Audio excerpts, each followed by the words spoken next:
So ayan guys, meron tayong tatalakayin ngayon tungkol naman ito sa mga error coins natin ngayon dito. So ayan, meron tayong 5 centavos, may error siya dyan sa star niya, isa kulang ng isa. Itong isa kulang pa rin. Tsaka itong 25 cents kalahati lang yung dalawang star niya. So iyan, kulang yan, kalahati lang din. Pareho yan silang dalawa. At tatlo pala silang 25 cents na pareho yung error nila. Kulang ng kalahati yung star.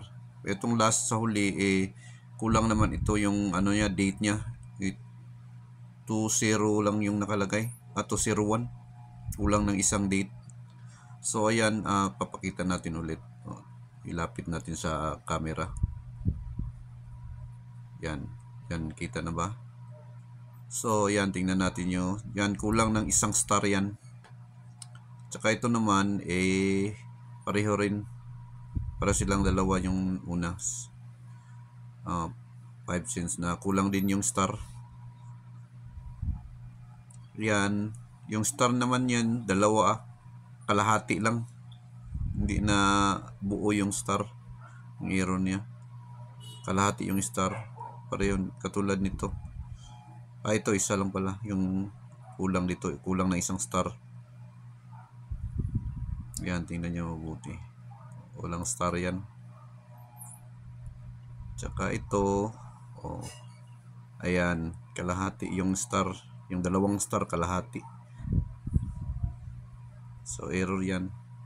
So itong panghuli yung ano dito, kompleto naman yung star niya, kaya lang yung date niya is dapat 2019 ito kasi kulang ng 9. Parang may bumakat lang na kunti na 9 pero wala, hindi klaro. 20 yung pinaka-klaro niya. 20 tapos may kalahating 1. So ayan, yan yung mga nakita kong mga error dito sa aking mga barya. So please follow my FB and YouTube Coin Hunter and FB Idol Dwight. Yun po mga ka-Coin Hunter. Maraming salamat sa iyong papanood. Subscribe nyo ulit yung yung YouTube channel ko, Coin Hunter. Yan, maraming salamat sa inyo and God bless.